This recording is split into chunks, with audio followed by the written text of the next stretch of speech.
You've got shelves stacked with food, buckets of rice, cans of beans, Mylar bags lined up like soldiers. Maybe you've even got a year's supply neatly organized, labeled, and sealed. But here's the truth that too many preppers overlook. That pantry won't save you when the collapse doesn't end and the shelves stay empty.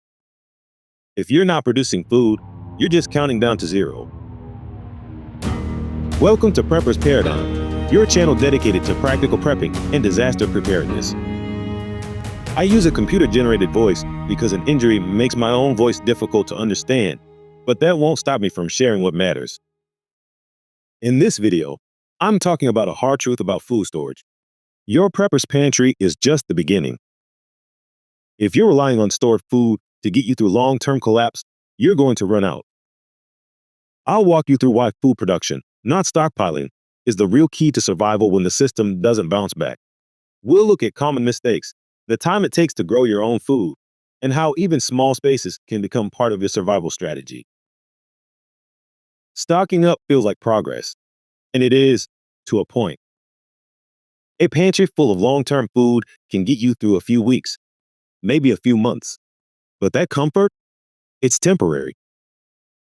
Too many preppers stop here. They treat shelves of food as the finish line, not the starting point. The problem is, most preppers store enough to last 3 to 12 months, and that's being generous. If the grid is down, the economy is wrecked, or supply chains don't recover, what happens when those buckets are empty? Even worse, some people think having a few packets of seeds in a drawer means they'll be fine after their stockpile runs out. But gardening isn't plug and play. You can't throw seeds in the ground and expect dinner in a week. That pantry might give you breathing room, but it won't buy you enough time to learn how to grow, preserve, and replace what you're eating. And if you've never lived off your stored food, it's easy to overestimate how long it'll last. You might think you have a year's supply, but if your family is dipping into it daily, that timeline can shrink fast. Add stress, cold weather, manual labor, or illness, and your calorie needs go up, which means your timeline goes down. If you're building your prepping plan around stored food alone, you're building on a countdown. And when that countdown hits zero, your survival depends on what you've done between now and then. Seeds are cheap. Hope is cheaper. A lot of preppers throw a packet of heirloom seeds into a bucket and call it future food security. But the hard truth is this: owning seeds doesn't mean you know how to grow food. Gardening takes experience. Real, seasonal, hands-in-the-dirt experience. It's not something you learn in a week, and it sure doesn't go smoothly on your first try. You've got soil conditions, water needs, pests, diseases, weather extremes, and that's before you even think about harvesting and storing anything. And even if you do everything right, there's still the issue of time. Most crops take weeks or months to mature. Some are seasonal. If you think you'll start growing the day after SHTF, you won't be eating from your garden until long after your pantry's already taken a hit.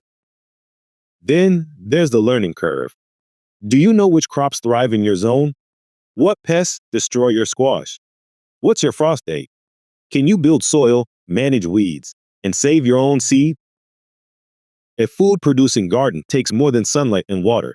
It takes skill, timing, and sweat. And if you haven't already been working that ground, you're gambling on your future survival.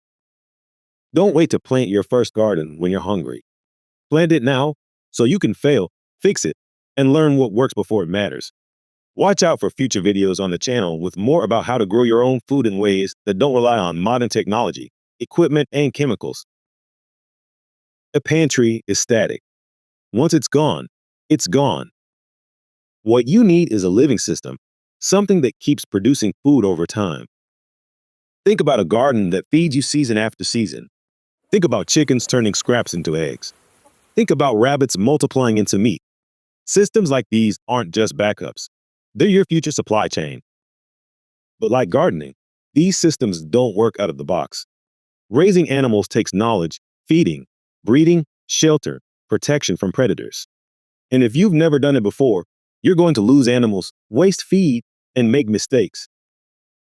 Food production also creates a new challenge: preservation.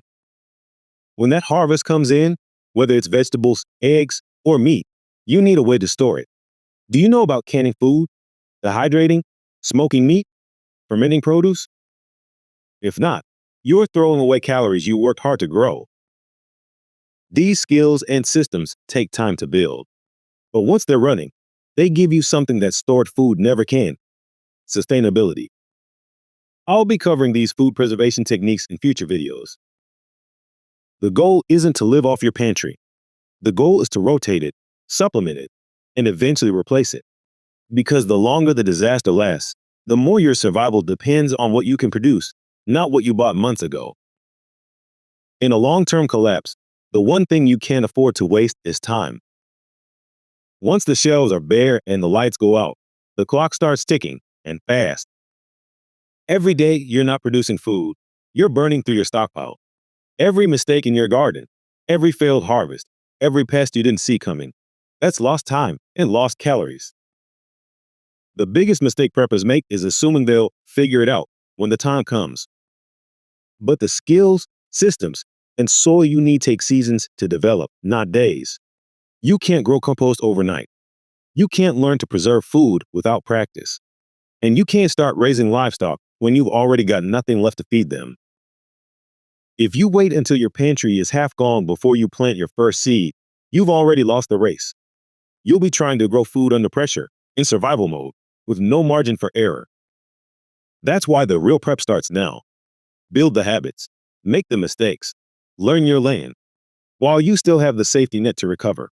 Time is the enemy, and the only way to beat it is to start producing before you have to. Not everyone has land. That doesn't mean you're out of the game. You don't need acres to start producing food. You just need to start where you are. Got a windowsill? Grow herbs or lettuce. A balcony? Set up containers for tomatoes, peppers, or carrots. No outdoor space at all? Try sprouting. Mung beans, lentils, alfalfa. Cheap, fast, and packed with nutrients. Microgreens are another solid option. You can grow them indoors with a tray, some light, and a bit of water. They're ready to eat in about a week, and they add serious nutrition to meals. If you got a bit more room, try vertical gardening, trellises, hanging baskets, or shelf systems. You can even set up indoor grow lights to extend your season or grow year-round. The point isn't to feed yourself entirely from a windowsill. It's to build skills, start habits, and move from consumer to producer. Every head of lettuce you grow is one less you need to buy or store. Every batch of sprouts teaches you more than 100 prepper forum posts ever could.